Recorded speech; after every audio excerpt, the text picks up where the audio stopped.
Hello guys, isang magandang hapon guys. Meron na naman tayong gagawin dito guys. Ito yung aming matagal ng out of order na mine drain na SB600 na ventilator guys. Ang issue nito guys yung touchscreen. Mahirap sa i-touch. So ayun, hindi siya lumalabas yung ano niya, touch. Magta-touch siya pero napakahirap siya mag-touch guys. Ayun, hindi ko ma-close to guys. Ayun. So may part na gumagana siya. Ayun, ito gumagana oh.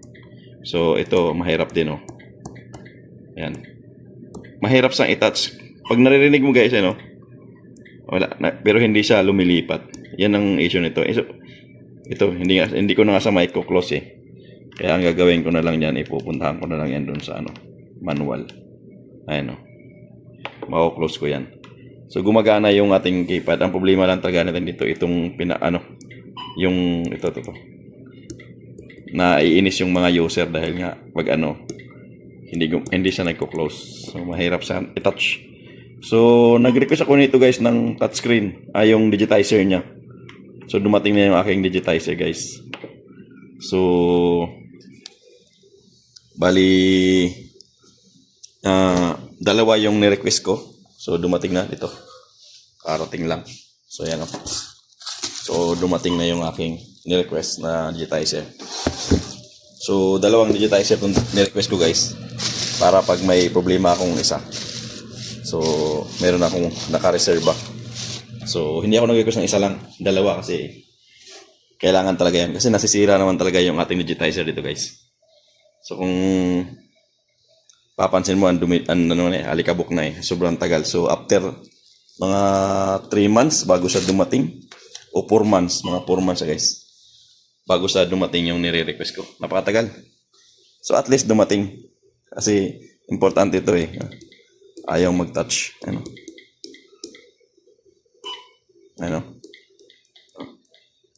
Hindi siya nagki-click lang siya guys pero hindi siya nagta-touch ng maganda. Mahirap yung touch niya. So ang gagawin natin, palitan natin ng bagong touchscreen guys.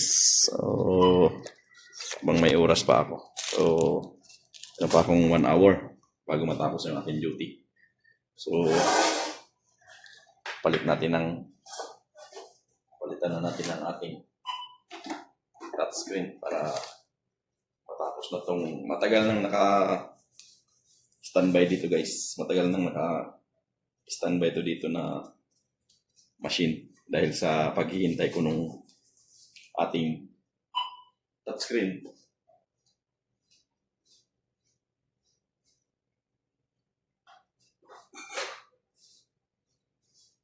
So at least dumating naman siya. So hindi ko lang alam kung parehas. Alikabok na nga siya.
So, tatanggalin lang natin yung mga screw. Yung ating 4 na screw guys para dito na tayo magtanggal. Hindi tayo magtatanggal ng leeg niya. Mas mabilis dito guys. So, madali madali lang naman ito palitan yung digitizer nito. So naka ilang palit na rin ako nito. Dalawa yata. Tapos yung marami yung sa SB300. Yung 600 ngayon, dalawang beses pa lang guys. Kasi noon nag-request ako isa lang. So bumigay naman yung iba.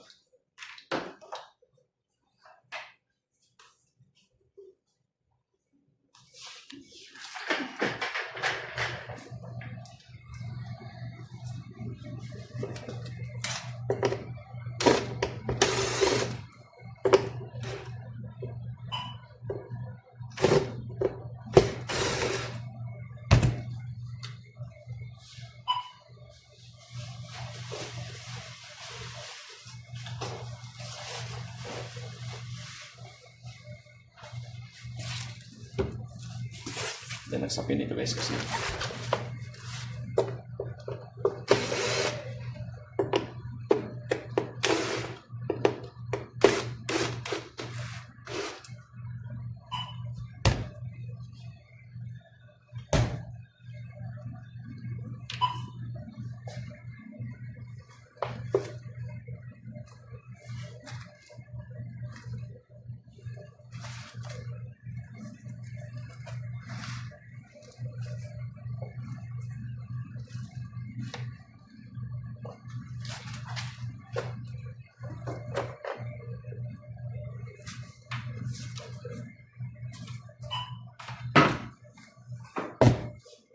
so ito guys, ang ano niya, iba. So yung dumating. So ayun guys, pero paras lang naman siguro. Ayun, i-bend lang natin yung ano. So pares naman. Ito siguro, yung mga copy lang na digitizer guys. Ito kasi original pa yan. So, ayan, ganyan yan. Gagawin natin, i-bend na lang natin yung ano. I-bend na lang natin yung pinakaano niya.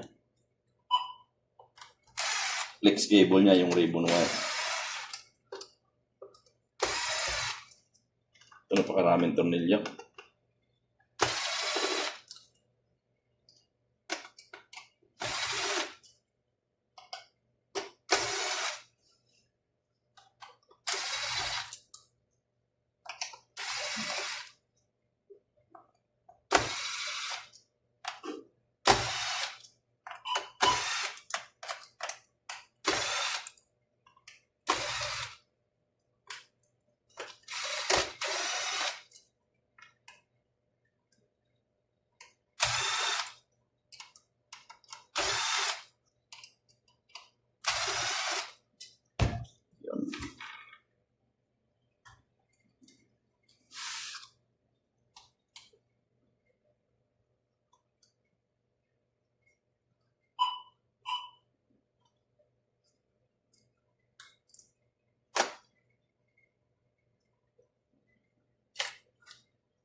Meron dito.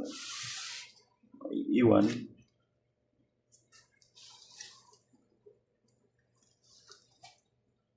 Bakit hindi siya magsama? So, dapat sasama yan. Dito tayo. Ganun natin guys.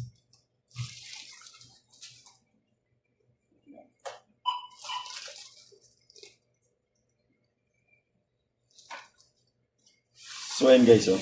Kitaan nyo ba yan guys? Ito lang yung problema natin guys eh. Kung meron na yung bagong ano guys na kita mo yan. So kung mapansin mo yan guys yung ano natin. Ito yung ilaw para hindi siya magano. Ayun o.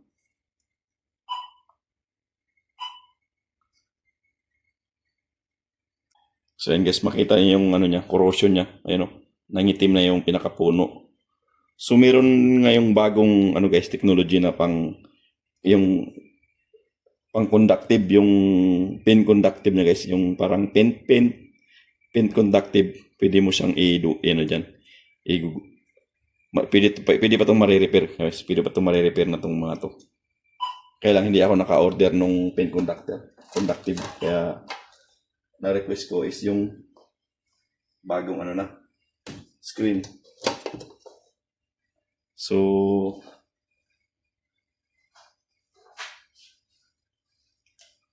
ito yung ating bagong screen. So, pag tinignan mo yung ating bagong screen, ayan, magkaiba.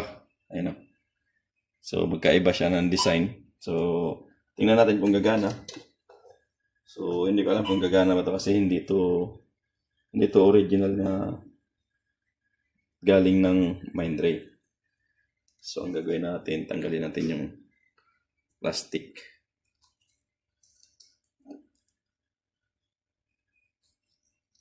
Yung plastic to guys, kailangan tanggalin. Ayun o. Nakabalot ng plastic yan. Ayan. So, tanggalin lang natin yan.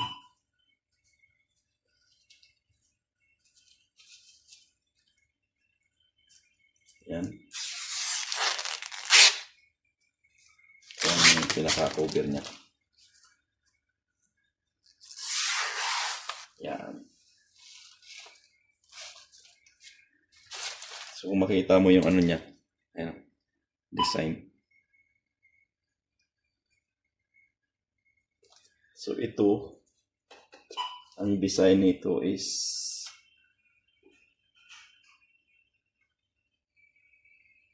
pag ganun.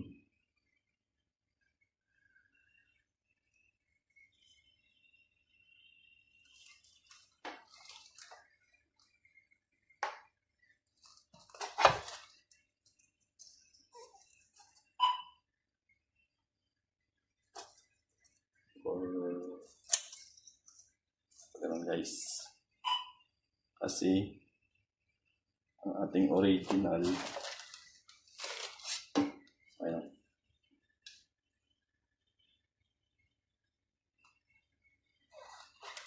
saan yung board natin sa kabilang side.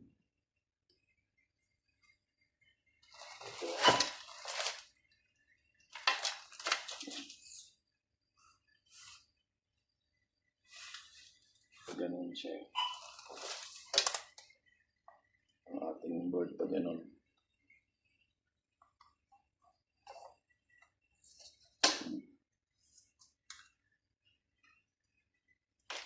So, dapat to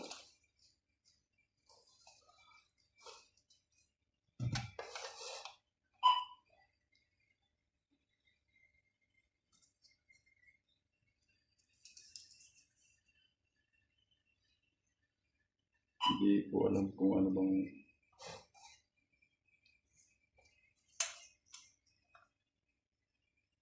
tama.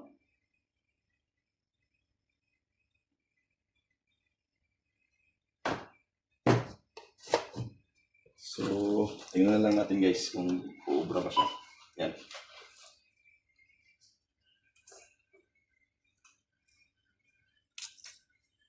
Yan.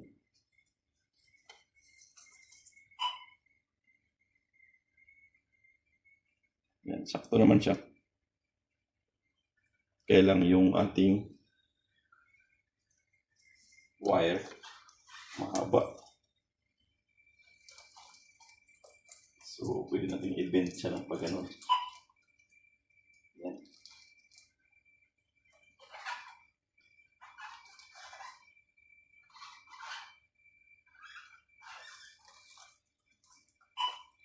So, bali pag ganun siya. Ang latag niya, ganyan. Kasi ito mahirap kasi hindi siya original na ano talaga touchscreen ng Mindray. So, kailangan nating ano guys,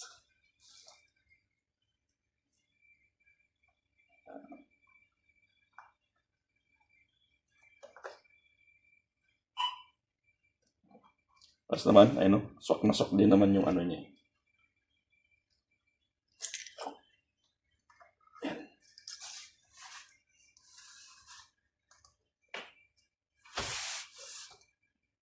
Bali yung ano lang niya, yung kanyang wire lang tumapat dito sa ating ano, yung ating wire tumapat.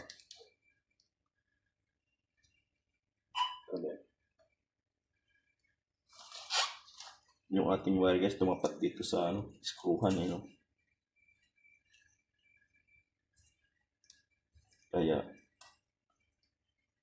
pag kinabit mo dito yan, kasi yan yung tama eh. Yan.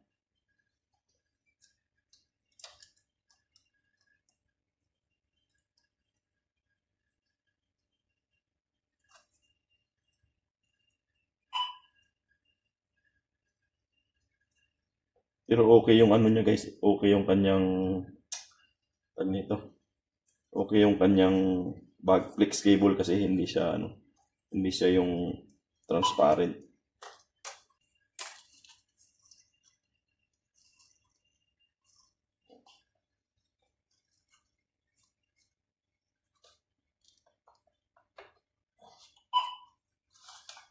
Yan. So ito yung ating ano guys, pag nagpalit tayo ng hindi original na screen kasi hindi yan papantay.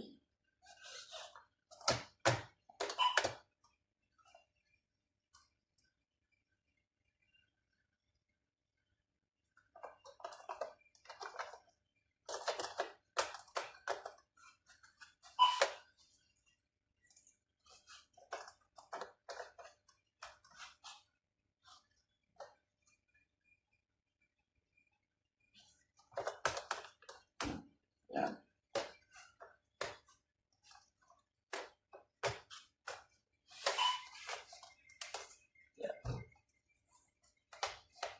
Yan, sakto na yan guys.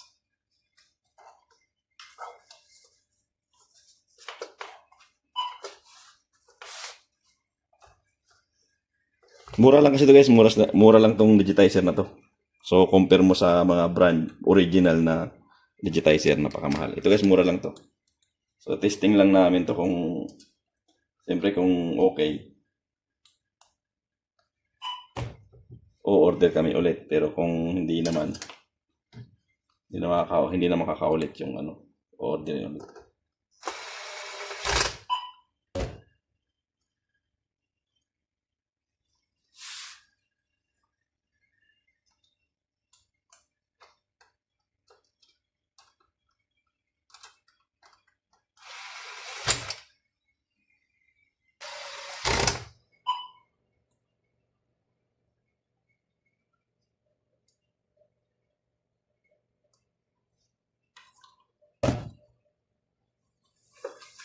So ngayon guys, nailagay na natin yung ating digitizer. So tingnan lang natin kung swabe ba. So okay naman. So ito hindi natin lagyan tornilyo kasi nakaipit yung ating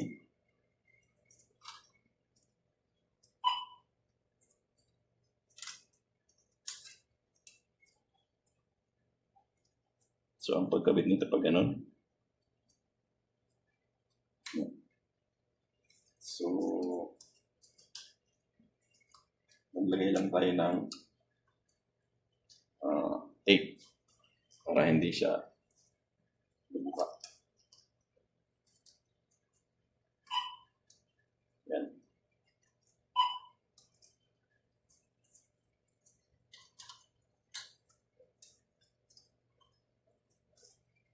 So dito na lang.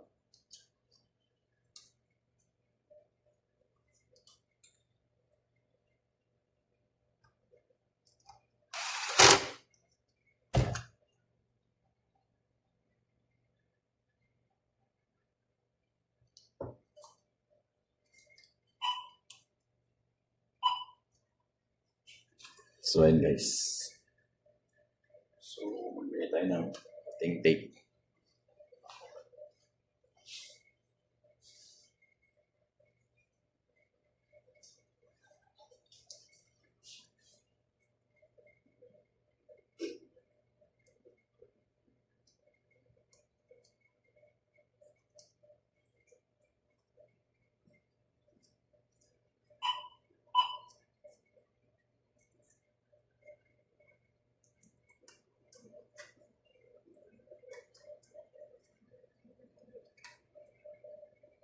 Ganun lang.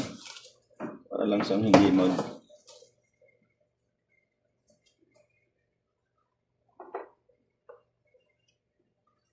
hindi matatamaan pala sa dito sa ano guys.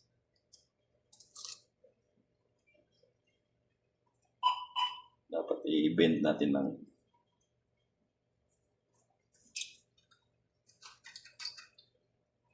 bend natin muna ng pag ganon. Kasi para hindi siya tatamaan ng ano.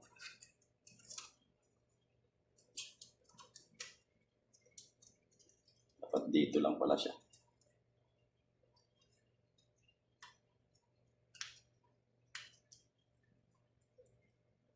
Dito. Para hindi siya matamaan.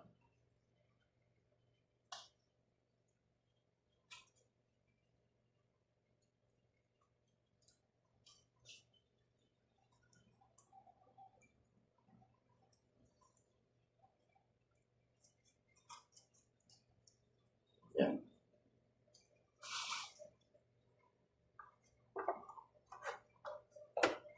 Yun.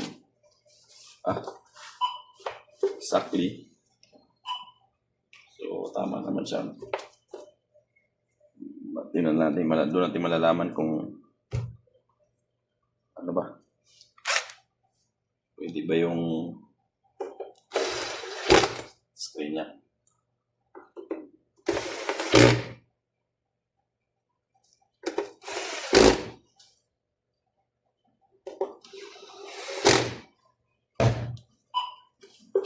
So ngayon, ayan. So ikabit natin yung ating screw. Ito tayo sa ikabit natin dito sa ating machine mismo. I-mount natin dito guys.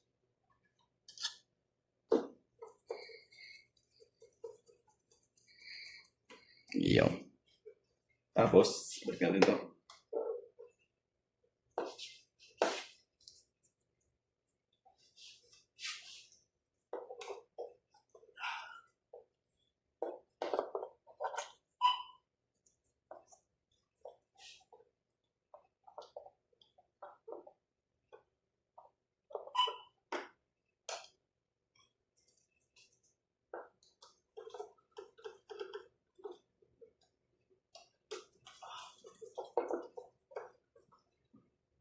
So, hindi ko na ikabit yung pinakahalak na. Testing muna natin guys kung obra ba.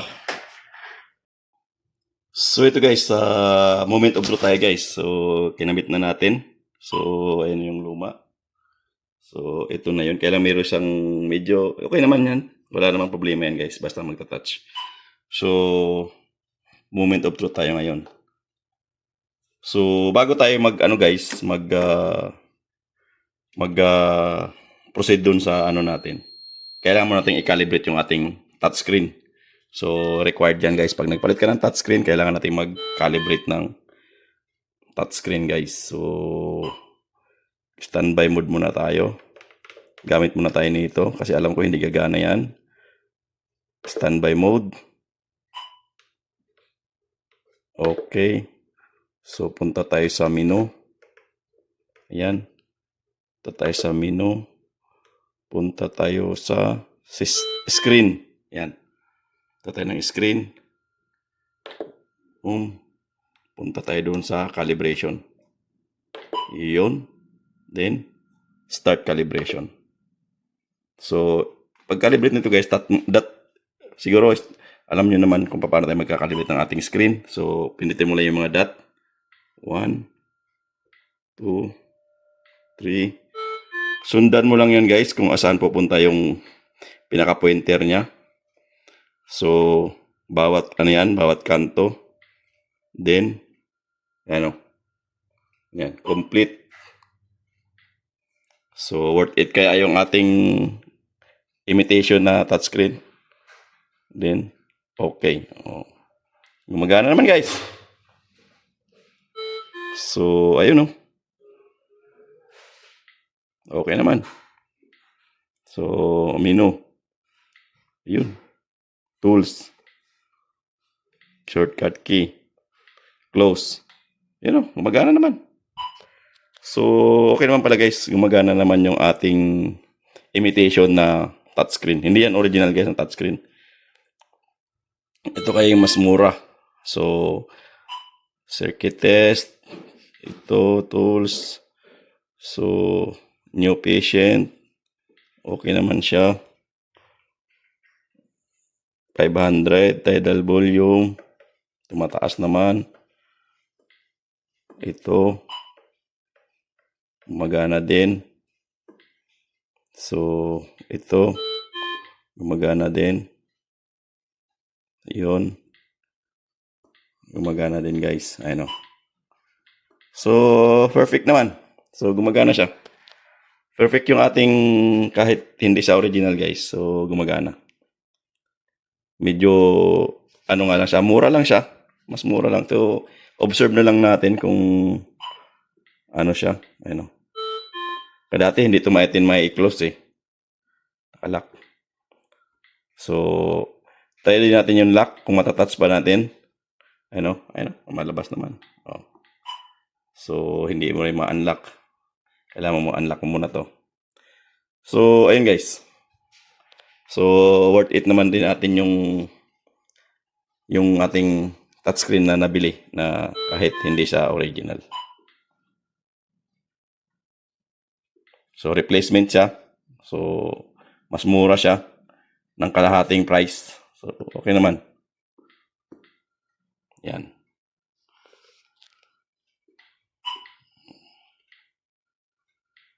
So, gumagana siya guys. Yun, tapos na rin. Sa wakas, tinagal-tagal na pag ano nito guys. Sa tagal-tagal nating hintay, dumating din yung ating touchscreen pero kahit hindi siya original, gumagana naman ng perfect. Yun, worth it ang ating pagpapalit ng touchscreen kahit hindi siya original guys. Yun lang.